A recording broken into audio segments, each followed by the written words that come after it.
The leather whip sliced through the November night of 1854, like a blade followed by a child's agonized scream that cut straight to the bone.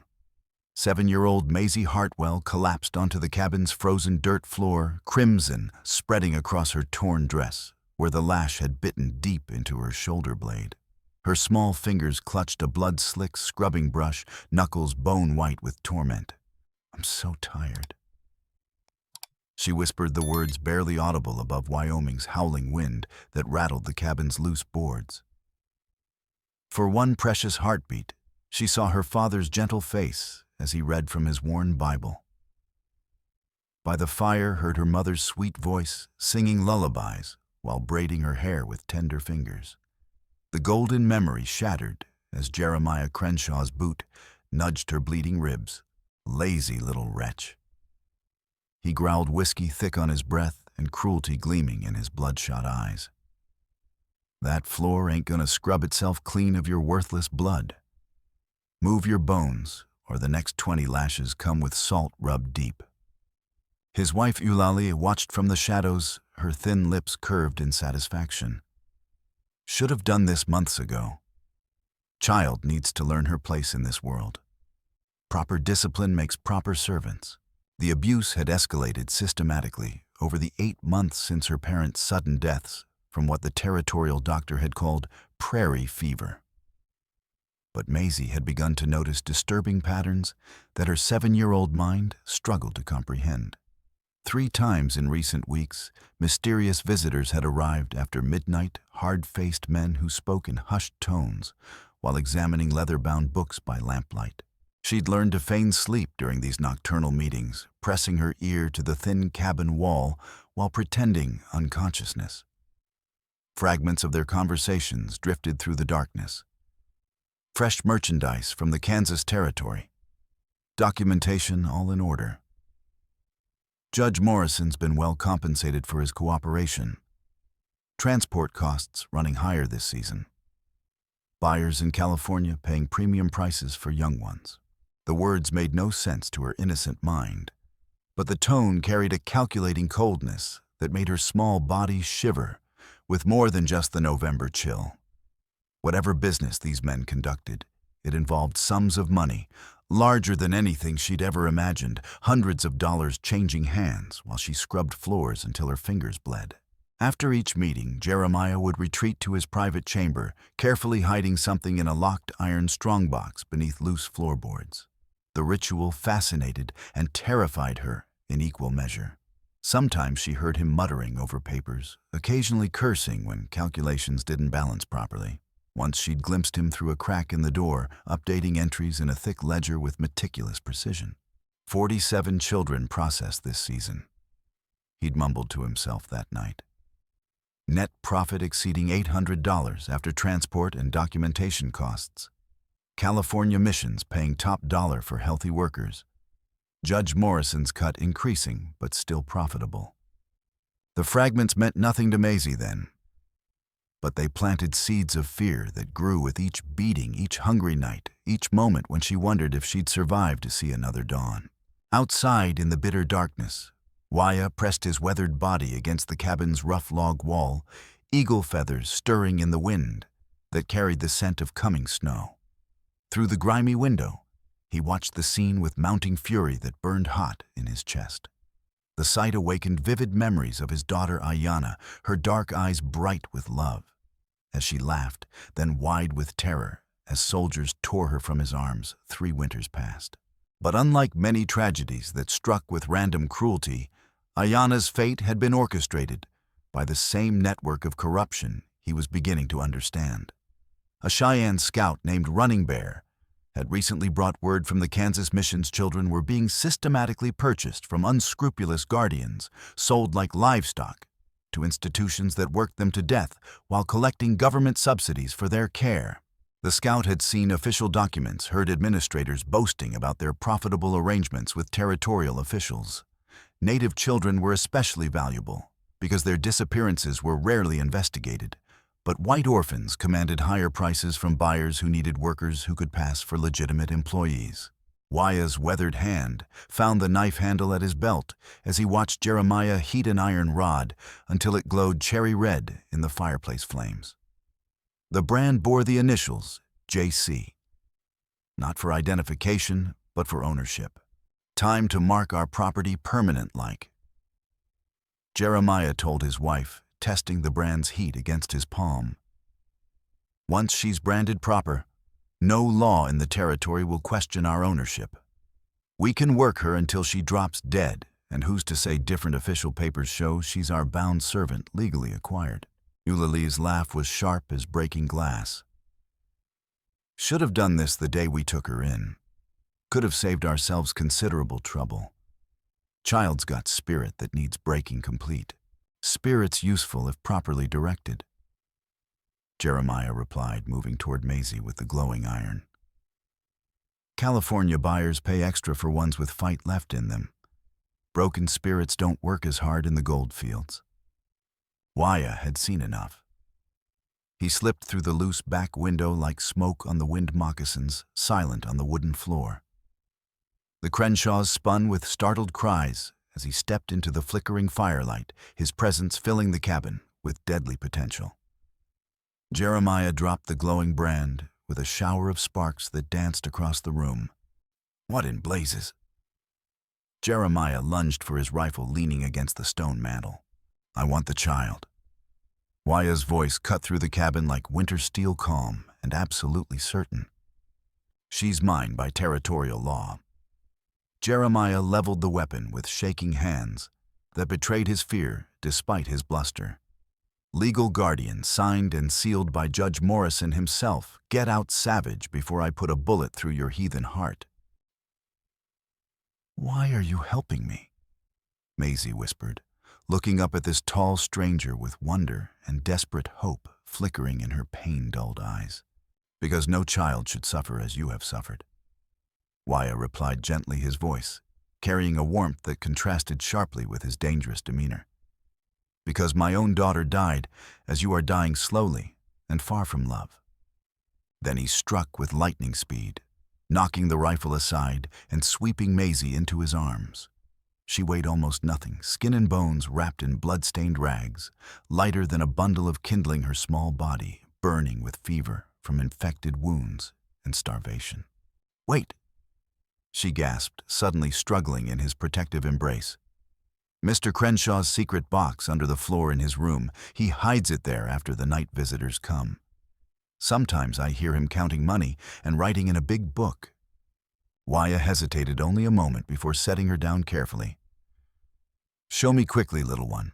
Her bare feet made no sound as she led him to Jeremiah's private chamber, pointing to loose boards near the bed with trembling fingers. They're under those boards that don't fit right. He thinks nobody knows, but I watched through the wall crack. Inside the hidden cavity lay an iron strongbox, locked but light enough to carry. The weight suggested papers rather than gold, but Wyah sensed that whatever secrets it contained were significant enough for Jeremiah to guard them with his life. As Eulalie's piercing screams shattered the night and brought neighbors galloping through the darkness. Wyah kicked through the back door into the howling wind strongbox tucked under one arm, and Maisie cradled against his chest. Behind them, Jeremiah's voice roared with rage and humiliation that carried a note of genuine panic. Stop them! Don't let that red devil steal my property. He's got my... His voice cut off abruptly, as if he'd realized he was about to reveal something better left unmentioned. Gunfire erupted in their wake, muzzle flashes lighting the forest like deadly lightning strikes. Bullets whined past Wyah's head, splintering pine bark and churning the frozen earth around his running feet. He ran with desperate strength, born of purpose, feeling Maisie's arms tighten around his neck as they plunged deep into the wilderness, where shadows offered their only protection. The posse's voices organized behind them with military precision that spoke of previous experience hunting human prey. Frank, you and Jim circle north around Eagle Ridge. Tom, take your boys south toward the river, crossing Morrison. Get your men up to Devil's Pass. We'll drive them back into Dead Horse Canyon and trap them there like rats. Now, this is madness, Jeremiah. One voice called out uncertainly through the storm. She's just a little girl, for Christ's sake.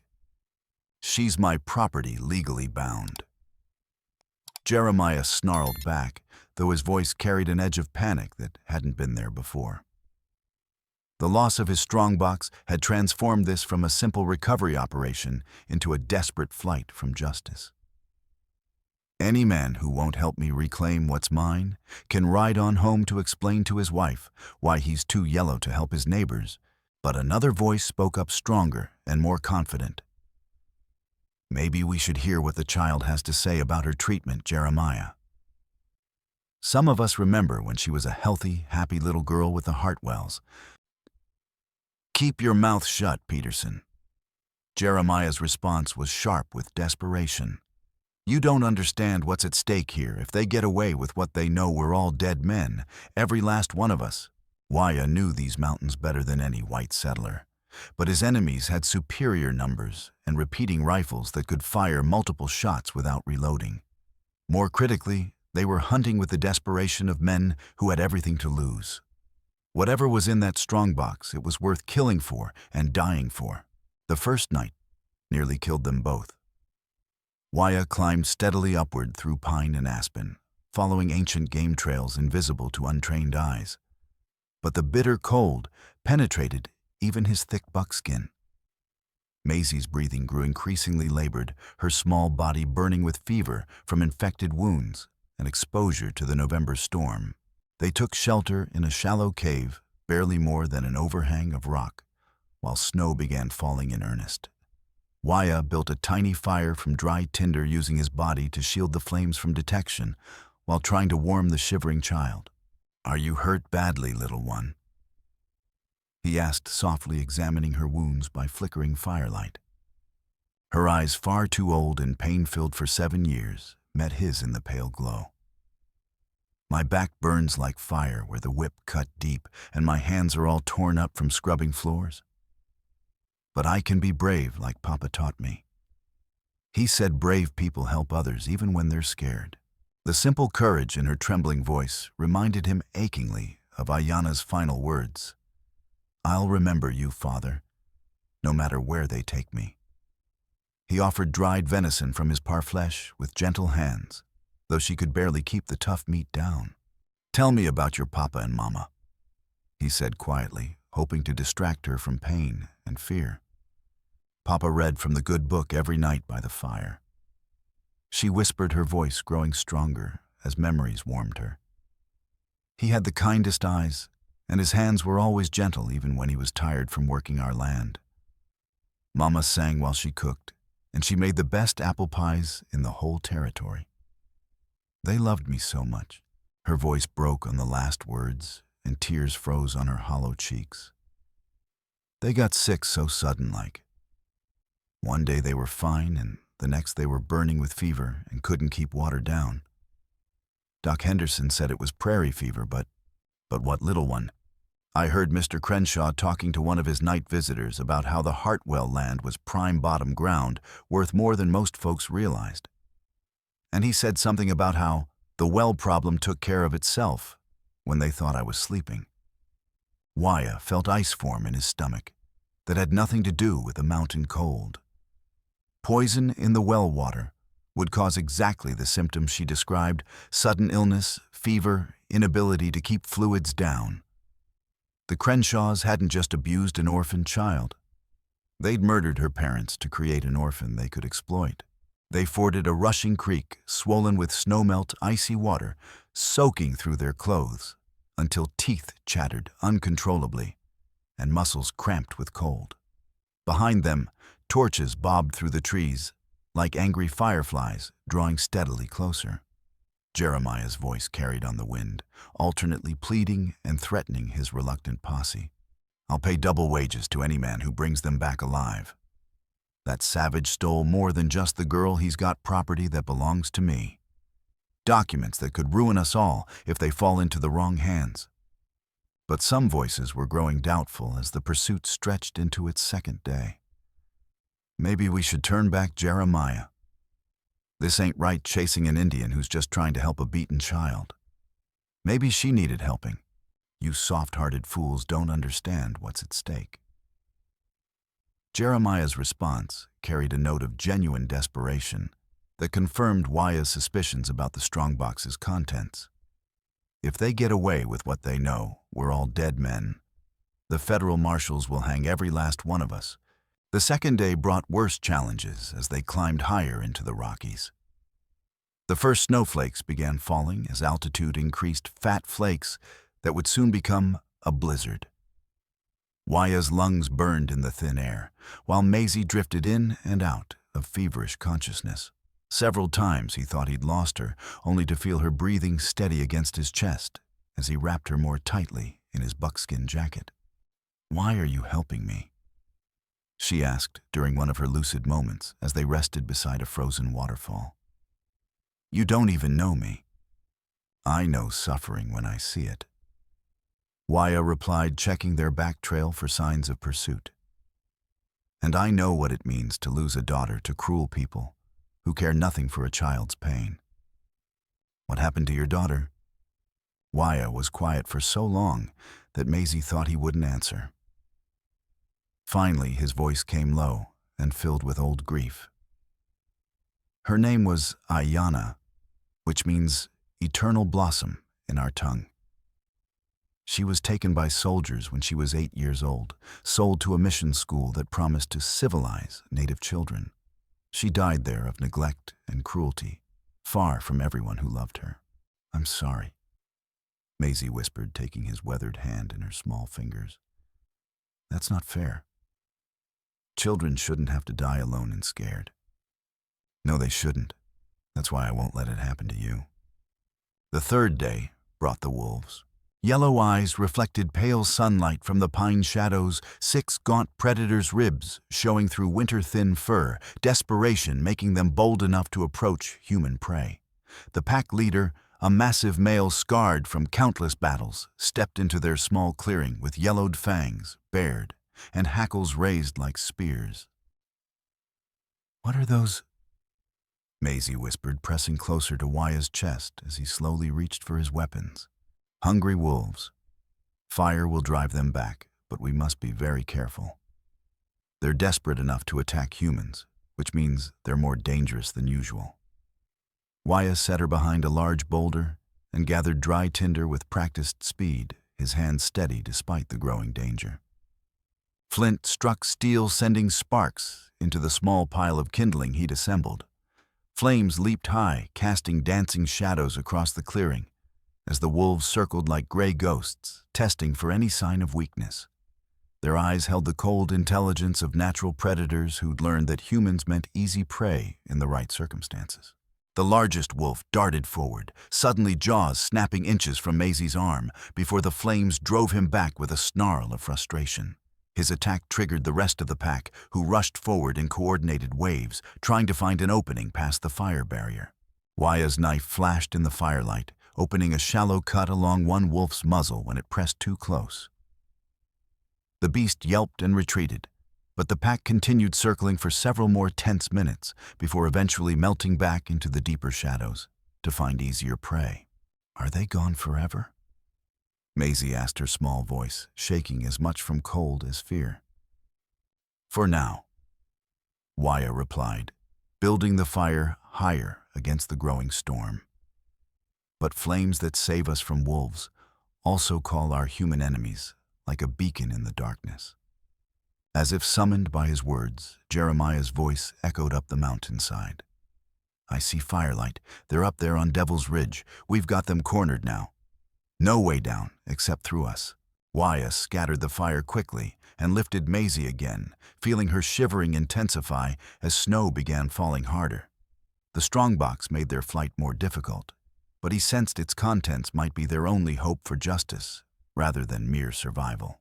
They climbed toward a narrow ledge that wound around the cliff face like a snake's spine, the path treacherous with loose stones that could send a man tumbling hundreds of feet to the jagged rocks below. Behind them, the pursuit had taken on a new urgency. Not just the chase of angry men seeking stolen property, but something approaching panic. "Listen up, boys." Jeremiah's voice carried clearly through the thin mountain air. I know some of you are having second thoughts about this business. But think about your own families. If what that savage knows gets out, every one of us will hang. Our wives will be widows. Our children will be orphans. We can't let that happen. The emotional appeals seemed to rally the wavering members of his posse because the sounds of pursuit intensified as they climbed higher up the treacherous mountain trail. The fourth night found them trapped on a narrow shelf of rock with no way forward, and the posse camped below, blocking any retreat. While Maisie slept fitfully beside a carefully shielded fire, Waya used his knife to pry open the strongbox that had cost them so much to obtain. Inside lay a leather-bound ledger and several rolled documents sealed with official territorial wax. Even by flickering firelight, the truth was unmistakable page after page of meticulously recorded transactions involving the sale and transport of Native American children. Names, ages, destinations, and prices paid a systematic record of human trafficking disguised as legitimate guardianship transfers. Each entry told a story of calculated cruelty that made Wya's blood run cold. Joseph Running Horse, age 6, Cheyenne. Sold to Sacramento mining operation. Price $75.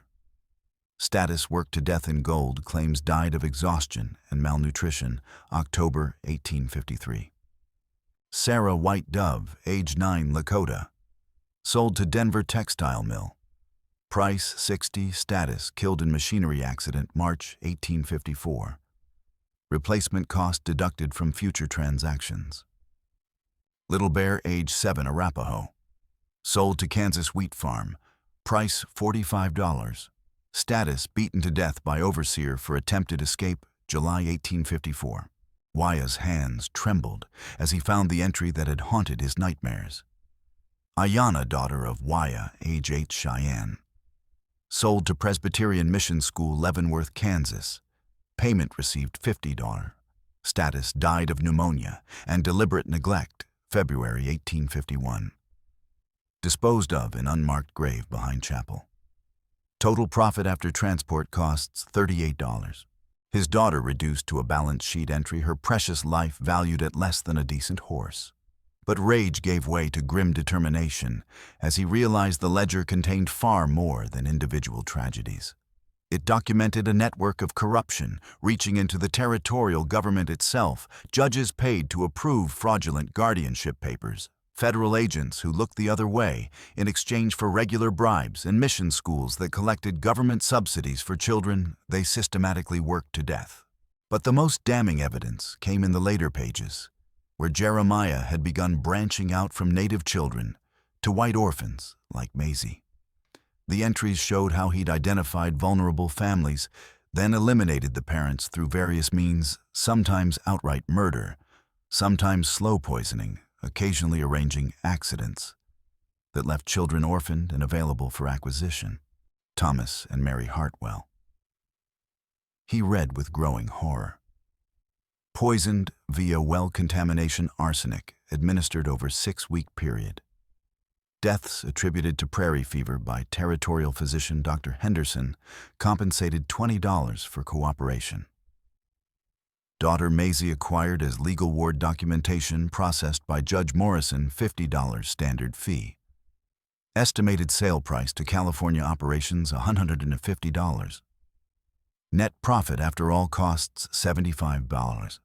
The casual notation of her parents' murder hit him like a physical blow. These weren't just criminals. They were monsters who destroyed entire families for profit, then sold the surviving children into slavery. That meant certain death. This is why they're hunting us so desperately, he whispered to the sleeping child. This evidence could destroy them all, not just Jeremiah, but every corrupt official from here to the territorial capital. But as dawn approached, he discovered the most terrifying entry of all, dated just 3 days before his rescue of Maisie. Final California shipment scheduled November 15th. Maisie Hartwell to depart with Morrison's nephew for Sacramento gold fields. Purchase price negotiated at $175 premium for young white female with domestic training. Transportation arranged via Denver Station. Expected profit margin $120 after all costs. Note child showing signs of defiance. Recommend immediate branding and increase discipline to ensure compliance during transport. She'd been scheduled for sale in less than a week. Without his intervention, she would have disappeared forever into the California wilderness. Another child worked to death in service to other men's greed. The sound of many horses echoing up the treacherous mountain trail interrupted his dark reading. Not just Jeremiah's posse, but a much larger, more organized group approaching with military discipline despite the difficult terrain. U.S. Marshals. He breathed hardly, daring to hope. Through the morning mist, he could see uniformed riders wearing federal badges. But were they coming to rescue or to help cover up the crimes documented in the ledger? Around a sharp bend in the ledge, salvation appeared in familiar form. Swift Eagle stepped from behind a towering boulder rifle, ready and war paint streaking his weathered face. The young Cheyenne warrior's eyes lit with recognition and concern as he saw his friend's desperate condition. "My brother, I tracked your passage for 3 days following sign and the sounds of sustained gunfire. What evil has brought you to this deadly place with winter closing in?" Waya quickly explained the situation, while keeping watchful eyes on their back trail. Swift Eagle's expression darkened with anger as he heard about the child's systematic abuse and the contents of the stolen ledger that documented years of child trafficking. "There's a hidden cave just ahead concealed behind fallen rocks from an old avalanche. You can rest there with the little one while I scout these approaching riders. If they're truly federal marshals come to investigate, we may have found allies. If not, we face this threat together as brothers," Wyah said firmly. "I won't ask you to risk your life for my cause alone. Your cause is my cause." Swift Eagle replied with quiet intensity. "Every Cheyenne family has lost children to these vultures. If this ledger contains proof of their crimes, it could bring justice for all our people." They climbed carefully to the concealed cave entrance, invisible, unless you knew exactly where to look for the telltale shadows between the fallen boulders. Inside, the cavern opened into several connected chambers, offering both adequate shelter and multiple escape routes if needed. Ancient fire circles showed that their people had used this sanctuary for generations. Wyah laid Maisie on a bed of soft moss that Swift Eagle had prepared, wrapping her in his buckskin jacket while offering water from his leather bottle. Her fever had broken during the night, and some color had returned to her hollow cheeks. "What's your real name?" she asked softly, studying his painted face with curious eyes grown brighter with returning health. "I am called Wyah, which means wolf in my people's tongue. And you are Maisie Hartwell, daughter of Thomas and Mary, whose deaths were not from natural illness, as you were told." Her eyes widened as understanding dawned. "The ledger, it tells about Mama and Papa, doesn't it? It tells the truth about many things that have been hidden in darkness. Your parents were murdered so that evil men could steal their land and gain control of you. But their deaths will not be meaningless if we can use this evidence to prevent other children from suffering the same fate." Instead of tears, her young face hardened with a determination that reminded Wyah powerfully of his lost daughter's courage. "Then we have to make sure everyone knows the truth. Not just about me, but about all the other children too. About your Ayanna and all the rest." Swift Eagle positioned himself where he could observe the cave entrance without being seen from outside. "I count 8 federal marshals approaching from the valley, but Jeremiah's men are trying to intercept them with what sounds like elaborate lies about stolen property and savage kidnappers." Through the cave mouth, they could hear heated argument between the posse and the federal officers' voices echoing off the stone walls as the two groups met on the narrow trail below. "Telling you, Marshal Crawford, that Savage murdered the Hartwells in their sleep and stole their girl. He's probably got her scalped and tortured by now. We're trying to save an innocent child from a fate worse than death." I'll determine the facts for myself, Mr. Crenshaw. Came a crisp, authoritative reply that suggested considerable experience with frontier exaggeration. Stand your men down while I investigate these allegations personally. And explain to me why you're pursuing this alleged kidnapper with enough firepower to start a war. Because he's dangerous. Jeremiah's voice carried an edge of panic, barely controlled by forced bravado. These savages don't understand civilized law. Sometimes you need overwhelming force to make them see reason. In my experience, Mr. Crenshaw, overwhelming force is usually employed by men who have something to hide. I'll speak with this alleged kidnapper myself and hear his side of the story before making any arrests. Wyah checked his weapons methodically, bone-handled knife-steel tomahawk and a single-shot cavalry pistol taken from a dead soldier years before. Poor odds for 2 warriors against 8 armed settlers, but the arrival of federal authority offered hope that justice might be possible through legal channels rather than frontier violence. The snow was falling heavily now, turning the world white and muffling sounds. Thunder rumbled ominously overhead as the storm intensified, making the narrow mountain ledges increasingly treacherous. Now, whatever happens to us, the child in the ledger must reach those marshals. Waya told Swift Eagle solemnly. This evidence could save hundreds of other children if it falls into the right hands. On my sacred honor, brother, justice will be served even if it costs us our lives. Jeremiah's voice boomed outside the cave, echoing off stone walls with desperate authority. I know you're in there, you heathen bastard. Those federal men are here to arrest you for kidnapping and murder. Come out peaceful, and maybe you'll live to see trial instead of being shot down like a mad dog. But his bluster couldn't disguise the note of panic in his voice, especially when Marshal Crawford's crisp response cut through the mountain air. Mr. Crenshaw, I'll handle the negotiations. You and your men will remain back while I assess the situation professionally. Wyah made a crucial decision that would determine all their fates. Stepping into the pale light at the cave entrance, hands raised but clearly visible, he called out with quiet dignity, I am Wyah of the Northern Cheyenne people. I seek to speak with the federal marshal. I have rescued an abused child and discovered evidence of systematic crimes against both white settlers and native peoples that demand justice under United States law. A tall man with graying temples and intelligent eyes approached cautiously, his bearing suggesting both natural authority and hard-won experience with frontier complexities. I'm United States Marshal William Crawford. You're accused of murder and kidnapping by Mr. Crenshaw here. What evidence do you claim to possess that might contradict these serious charges? Instead of answering immediately, Wyah stepped aside and gestured for Maisie to join him. She walked into view with remarkable composure for a 7-year-old who'd endured months of systematic abuse, clearly alive, obviously well cared for, and clutching the crucial ledger against her small chest like a shield.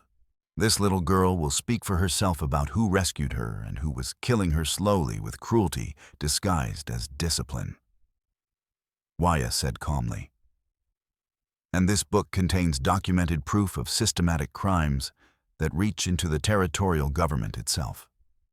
Marshal Crawford's experienced gaze took in the obviously abused child, the dignified bearing of the native warrior, who just voluntarily surrendered to federal authority, and Jeremiah's increasingly frantic attempts to control the narrative. Let me speak with the child privately, Crawford decided after a long moment of assessment.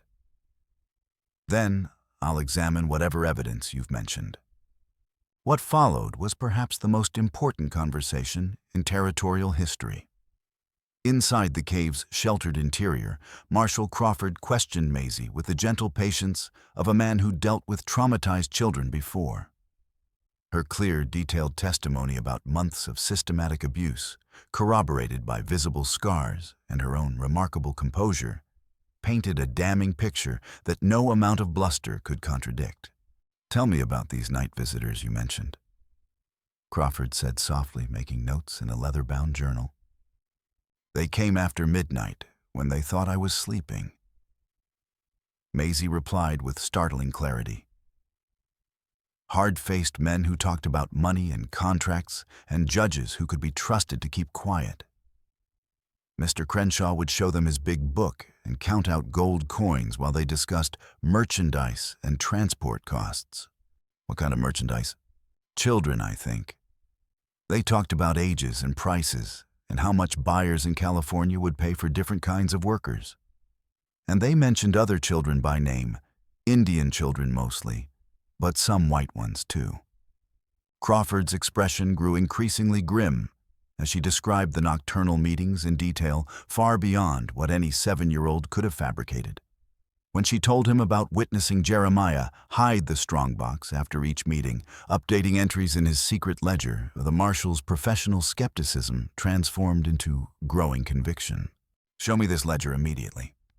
Maisie handed over the book that had nearly cost them their lives. Crawford opened it with careful hands and began reading methodically, his weathered face growing dark with each page.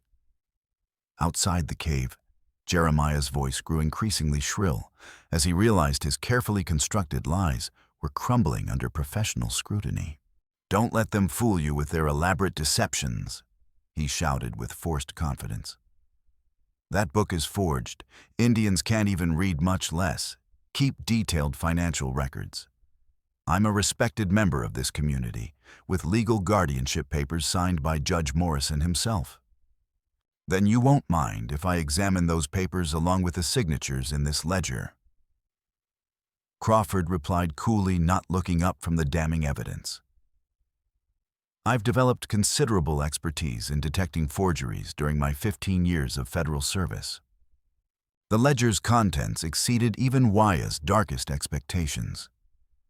Beyond the systematic trafficking of Native children, it documented the deliberate creation of white orphans through murder poisoning and arranged accidents.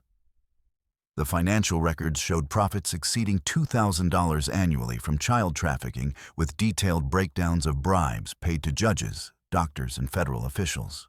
Most damning of all were the personal notes Jeremiah had made in the margins, revealing the cold calculation behind each atrocity. Native children easier to acquire but lower profit margins. White orphans command premium prices but require more careful documentation. Murder of parents must appear natural to avoid investigation. Arsenic poisoning, most reliable method, symptoms mimic common prairie illnesses. Sweet Mary and Joseph. Crawford muttered, looking up from the records with disgust and growing rage. If these documents are authentic, we're looking at one of the most extensive criminal conspiracies in American territorial history. But authentication proved unnecessary because Jeremiah's next action confirmed everything. Rather than submit to investigation that would expose his crimes and those of his accomplices, he made a desperate gamble born of cornered animal panic. "Kill them all!" Jeremiah roared, suddenly drawing a hidden pistol from his coat and firing directly at Maisie. "If we don't stop them here, we're all dead men when this gets to Washington." The bullet struck the stone wall inches from her head, sending razor-sharp fragments flying through the cave. But Waya was already moving with the fluid speed of a natural warrior, his tomahawk spinning through the air to strike Jeremiah's gun hand with bone-crushing force. The weapon clattered away as Jeremiah screamed in pain and rage, his right hand hanging at an unnatural angle. The cave erupted into chaos, deafening gunshots, choking smokemen, screaming in pain and fear as the enclosed space amplified every sound into thunderous echoes. But this time, the odds were dramatically different. Marshal Crawford and his deputies were experienced professionals who dealt with desperate criminals in impossible terrain before. Swift Eagle emerged from a connecting passage flanking the settlers' position, while Waya engaged them from the front. His rifle spoke with deadly accuracy, dropping one of Jeremiah's men who'd been aiming at the child.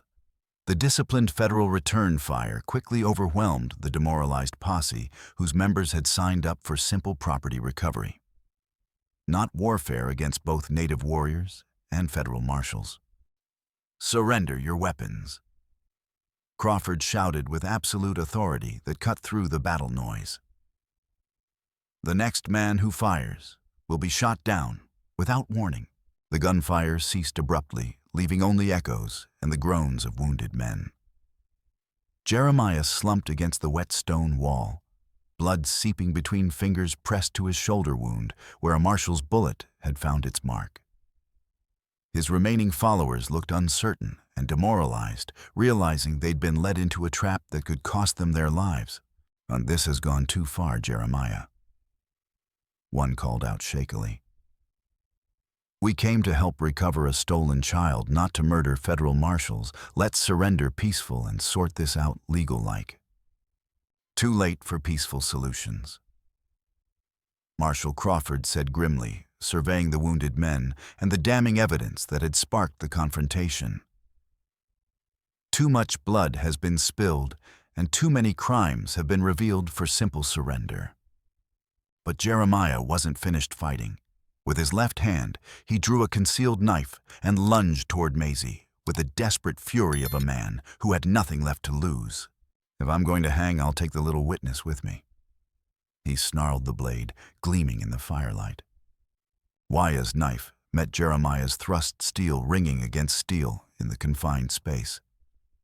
For a moment, they grappled desperately, the larger man's weight and reach balanced against Wya's speed and skill. Then, Wya's blade found its mark sliding between ribs to pierce Jeremiah's heart with surgical precision. Jeremiah Crenshaw died with a look of surprised outrage, as if he couldn't believe that his carefully constructed empire of cruelty had crumbled so completely. His last words were a rambling confession about systematically poisoning wells throughout the territory to acquire valuable land from unsuspecting families. The Hartwells weren't the first. He gasped with his final breath. "Won't be the last neither, even if you stop me. Too much money involved, too many important people. You can't stop them all."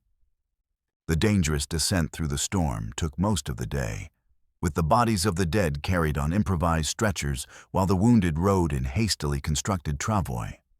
The crucial evidence was carefully protected and documented, with Marshal Crawford personally ensuring the ledger's security while taking detailed statements from both Wyah and Maisie. "I need you to understand something important," Crawford told Maisie quietly as they picked their way down the slippery trail. "What happened to you was not just wrong. It was part of a systematic crime that has affected hundreds of other children throughout the territories. Your courage in speaking the truth is going to save more lives than you can imagine." "Will people believe us?" she asked, clutching the marshal's coat as their horse navigated a particularly treacherous section of the mountain trail. "They'll have to. The evidence is overwhelming, and you're a remarkably brave witness.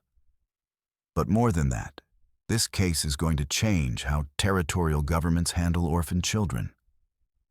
Your suffering will prevent others from experiencing the same thing."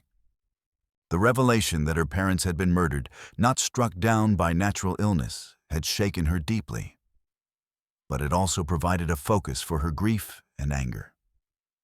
Instead of wondering if she could have prevented their deaths, she now understood they died protecting her from exactly the fate she'd narrowly escaped. "I want to help catch the other bad people," she said with quiet determination. "The ones Mr. Crenshaw mentioned in his book. The judges and doctors and federal agents who helped him hurt children." "That's exactly what we're going to do," Crawford promised. "This investigation is just beginning." The resulting inquiry became the most extensive federal investigation in territorial history.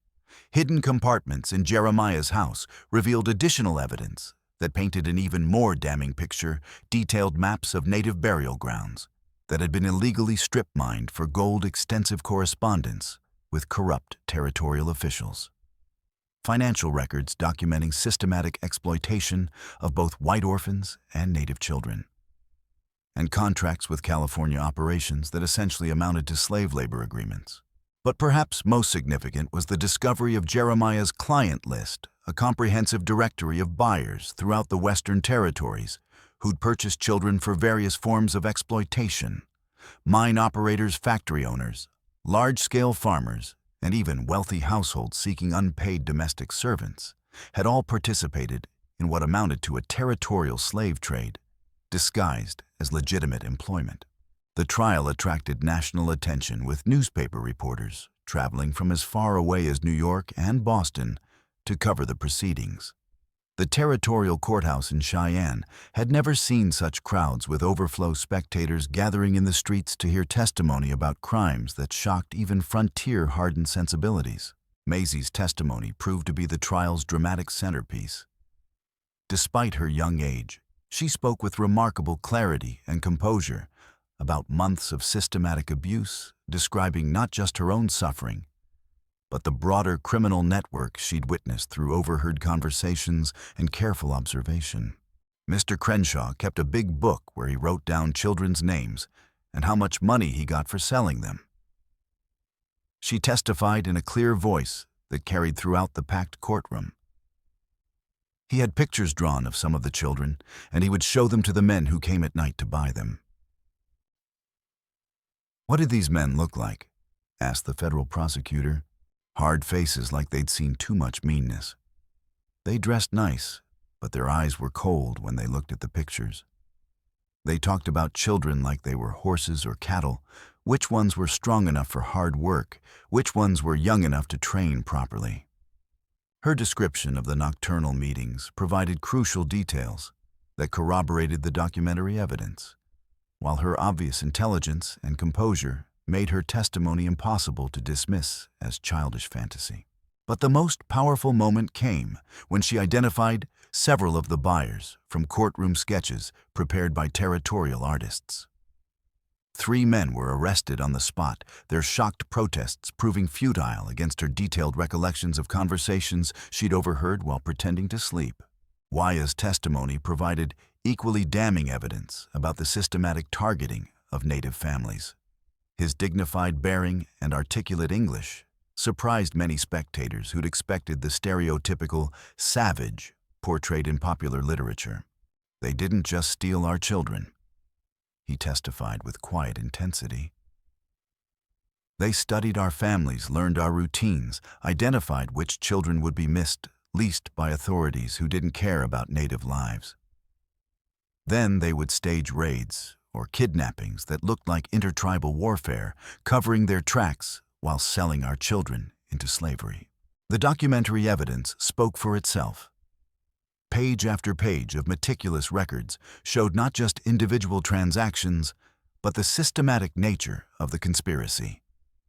Purchase orders, transport arrangements, death certificates for children worked to exhaustion, and financial statements showing profits that had attracted participants from throughout the territorial government. Judge Harrison Morrison, ironically the same official who'd signed Maisie's fraudulent guardianship papers, presided over the trial with obvious discomfort. His involvement in the conspiracy had been documented in the ledger, but legal technicalities prevented his immediate arrest pending investigation by federal authorities. "This court has never seen evidence of crimes so extensive and systematic," he announced during closing arguments, his voice carrying genuine shame. "The testimony presented here reveals corruption that reaches into every level of territorial government, requiring federal intervention to ensure justice." The verdicts came swiftly. 7 men sentenced to hang for their roles in child trafficking, including 2 territorial judges who'd been accepting substantial bribes. Additional indictments were issued for dozens of buyers, transporters, and corrupt officials throughout the Western Territories. But perhaps more significant than individual punishments was the systematic change the case inspired. Federal laws requiring regular inspection of orphan children's conditions, territorial regulations governing guardianship appointments, and military oversight of Native affairs all emerged from what became known throughout legal circles as the Hartwell precedent. For Maisie, the immediate aftermath proved both traumatic and healing. She spent several weeks recovering in the comfortable home of Dr. and Mrs. Samuel Henderson in Cheyenne, ironically the same physician who'd been bribed to falsify her parents' death certificates. Dr. Henderson's cooperation with federal investigators in exchange for immunity had provided crucial corroborating evidence about the systematic poisoning of frontier families. "I need you to know how deeply sorry I am for my part in what happened to your family," Dr. Henderson told her during one of their conversations. "I let greed override my duty as a physician, and your parents died because of my cowardice. You helped catch the other bad people." Maisie replied with remarkable maturity. "Maybe that makes up for some of the bad things you did before." The healing process proved gradual but steady. Physical recovery came first, proper nutrition, medical treatment for infected wounds, and rest in a warm, safe environment. But emotional healing required much more time and careful attention. Wyah visited daily, gradually building the profound bond that would reshape both their futures. He shared Cheyenne's stories and cultural traditions, while she spoke of her parents and the happiness she'd known before tragedy struck. Together, they explored the complex emotions of grief, anger, and hope that would define their new relationship. "Tell me about Cheyenne families," she asked one afternoon as they sat by the doctor's warm fireplace. "Cheyenne children belong to the entire tribe," Waya explained carefully. "Every adult has responsibility for every child's welfare and education. No child is ever truly orphaned, because the community becomes their family. Could I belong to your tribe, even though I'm white? Color of skin matters less than color of heart," Wyah replied, using a traditional saying. "You've shown courage and compassion that any Cheyenne warrior would respect. If you choose to join us, you would be welcome." The tribal council met in formal session to debate her ultimate fate. Some members argued passionately that taking in a white child would invite unwanted trouble from territorial authorities who might view such adoption as kidnapping. Others pointed out with equal conviction that she'd already suffered more than enough and deserved genuine happiness regardless of her race. The debate continued for 3 days, with speakers citing both practical concerns and moral obligations. Finally, an elderly woman named Singing Bird rose to address the council with words that would be remembered for generations. "This child has walked the path of tears that our own children have walked. She has known hunger and cold and the whip's bite. She has lost parents to white man's poison, just as we have lost children to white man's schools. In every way that matters for the heart's recognition, she is already one of us. To reject her now would make us no better than those who rejected our children when they needed love and protection." Wyah spoke last in the debate, his words carrying the weight of personal loss and hard-won wisdom. "This innocent child has lost everything, just as my beloved daughter lost everything. If we judge children by their race, rather than their need for love and protection, how are we different from those who persecuted our people? She carries scars that match our scars, tears that match our tears. In every way that matters, she is already one of us." The vote was unanimous. Welcome Maisie into the tribe with Wyah as her adoptive father. The adoption ceremony took place on a golden autumn day, when aspen leaves had turned brilliant yellow, and the air carried the crisp promise of winter. The entire tribe gathered to witness the formal adoption as Maisie, dressed in beautiful traditional clothing the women had spent weeks creating with intricate beadwork and soft elk hide, stood beside Wyah, while the elderly chief blessed their new relationship. Today we witness the healing of 2 broken hearts. Chief Standing Bear intoned his voice, carrying across the assembled crowd. "A father who lost his daughter finds a daughter who lost her father. Both choosing love over hatred, hope over despair, family over the loneliness that comes from loss." The ceremony's most powerful moment came when Maisie was invited to cast her old life into the sacred fire.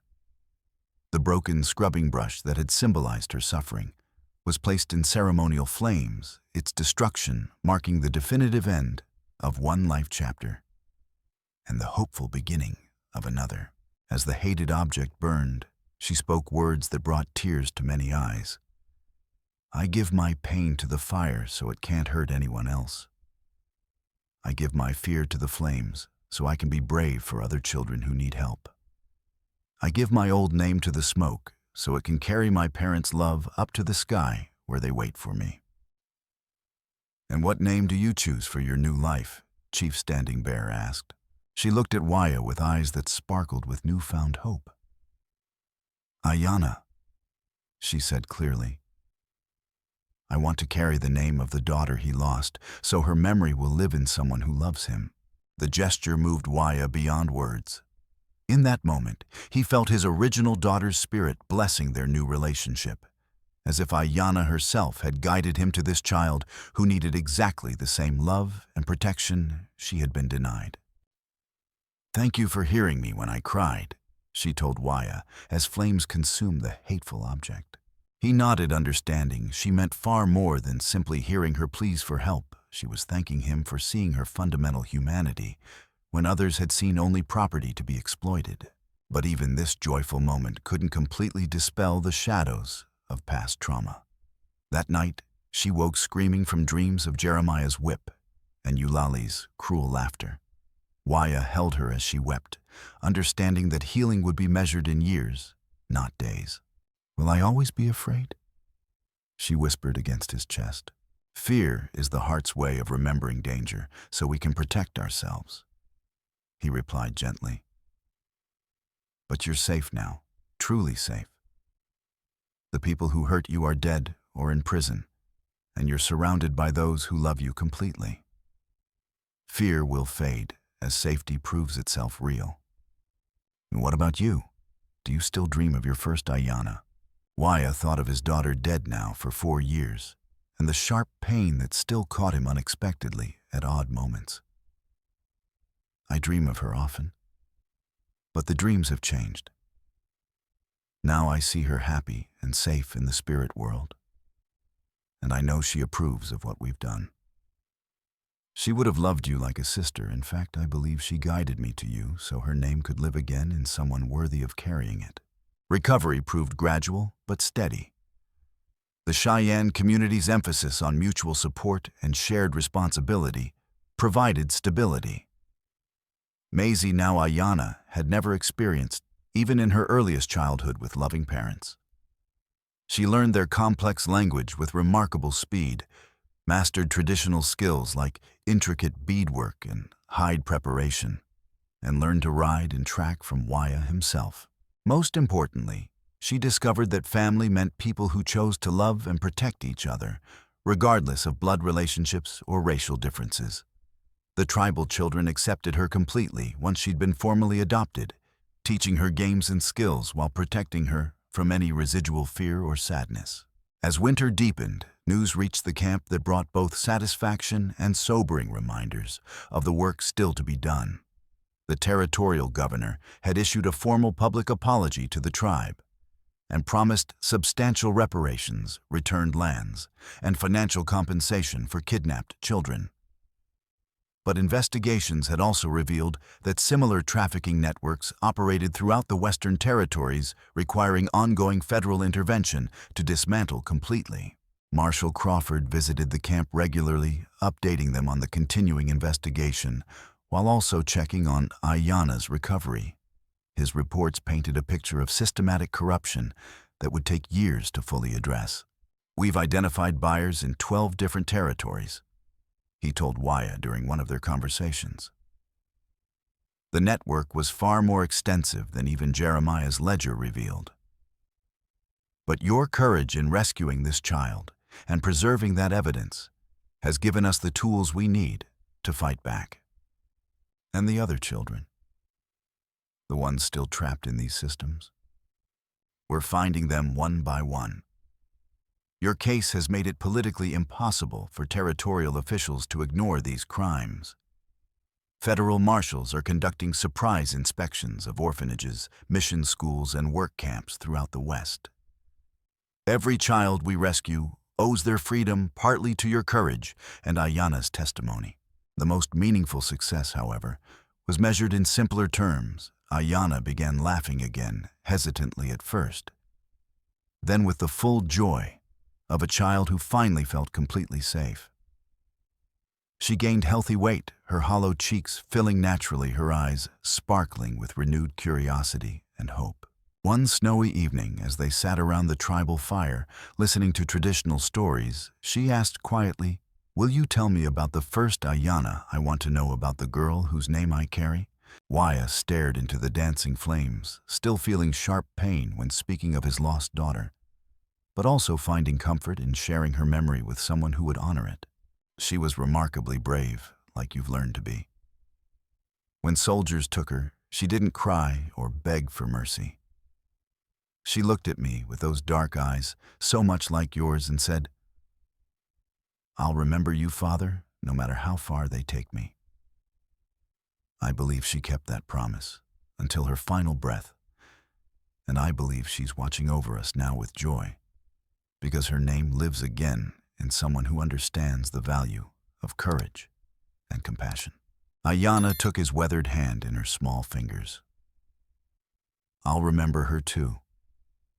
We'll keep them all alive in our hearts and stories, your first daughter and my mama and papa, and all the other children who didn't get rescued in time. Their love will make us strong enough to help others." Spring came early, melting snows and filling streams with rushing water that sang of renewal and hope. Ayana had grown visibly taller over the winter, her body finally receiving proper nutrition and unconditional love. More importantly, she'd begun to see herself not as a victim of terrible circumstances, but as a survivor with the strength and knowledge to help others. "I want to learn to read and write better," she announced one morning as they prepared for the day's lessons in traditional skills. "If I'm going to help other children someday, I need to understand both worlds completely." Wyah smiled at her determination, recognizing the same stubborn courage that had kept her alive through months of systematic abuse. "We'll find teachers who can help you master both traditional Cheyenne knowledge and the white man's learning. Knowledge is genuine power to protect yourself and others." The first anniversary of her rescue approached with quiet celebration rather than traumatic memories. The frightened child who'd once whispered, "I'm so tired," in desperate loneliness, had grown into a confident young girl helping others discover their own strength and resilience. But perhaps the most profound change was in Wyah himself. The grief that had consumed him since his first daughter's death had transformed into purposeful dedication to ensuring no other child would suffer as they had suffered. In saving Ayana, he'd found not just a daughter, but a renewed sense of meaning and hope for the future. As they sat together on a hill overlooking the valley, where their tribe had made its spring camp, watching children play in the sunshine, while their parents prepared for the season's first buffalo hunt, Ayana asked the question that had been growing in her heart for months. "Do you think they'd be proud of what we've accomplished? My parents and your first Ayana?" Waya considered the question, carefully looking over the peaceful scene where tribal children played alongside young white settlers whose families had begun trading peacefully with the Cheyenne. The legal changes sparked by their ordeal had created new protections for vulnerable children throughout the territory, while their personal story had become a powerful symbol of justice, triumphing over systematic cruelty. "I think they'd be absolutely amazed," he said finally. "Not just proud, but amazed at what has grown from such poisoned soil. Your parents wanted you to have a good, safe life filled with love. My first Ayana dreamed of a world where all children could learn and grow without fear. Through your courage in speaking the truth, you've given them both that precious gift." Ayana smiled with deep contentment, feeling a sense of completion she'd never expected to find. The broken child who'd collapsed on a cabin floor under Jeremiah's whip had become a confident young girl whose testimony had transformed territorial law and saved countless other children from similar fates. As they walked back toward the camp, the setting sun painted the western sky in brilliant shades of gold and crimson. Behind them, smoke rose from cooking fires, where families gathered for the evening meal, the peaceful scene representing a security and belonging that money couldn't buy, and laws couldn't guarantee, only love could create and maintain. The story of Maisie Hartwell, who became Ayanna, daughter of Wyah, had become territorial legend told around campfires and in frontier saloons, wherever people gathered to share tales of courage and justice. But the real victory wasn't in the telling. It was in the daily living of lives transformed by love and unwavering commitment to protecting the innocent. They'd taken life's very worst experiences and transformed them into lasting hope, proving that even in the harsh frontier, wilderness love could triumph over hatred, justice over cruelty, hope over despair. The chains of exploitation and systematic abuse had been broken forever, not through violence or revenge, but through the simple revolutionary act of one person choosing to care for another human being in desperate need. That evening, as Ayanna helped prepare the family meal and Waya worked on repairing winter-damaged equipment, both felt the deep satisfaction of belonging completely to something larger and more meaningful than their individual histories of loss and pain. They'd found their way home, not to a place, but to each other, and to the unbreakable bonds of chosen family that transcended all artificial barriers of race, culture, or circumstance. The leather whip that had once sliced through a November night in 1854 was nothing more than ashes now scattered by prairie winds to places where it could never again cause harm. In its place grew something infinitely stronger: the love of a father for his daughter, a daughter for her father, and a community for all its children, regardless of where they'd come from or how they'd arrived. The chains were broken forever, replaced by bonds of love that nothing in this world could sever. And in the growing darkness of the western evening, a meadowlark called to its mate in the distance. The sweet sound, carrying on the spring breeze, like hope, made audible to anyone willing to listen, with an open heart, willing to believe in the possibility of justice, healing, and love, triumphant over even the darkest human cruelty.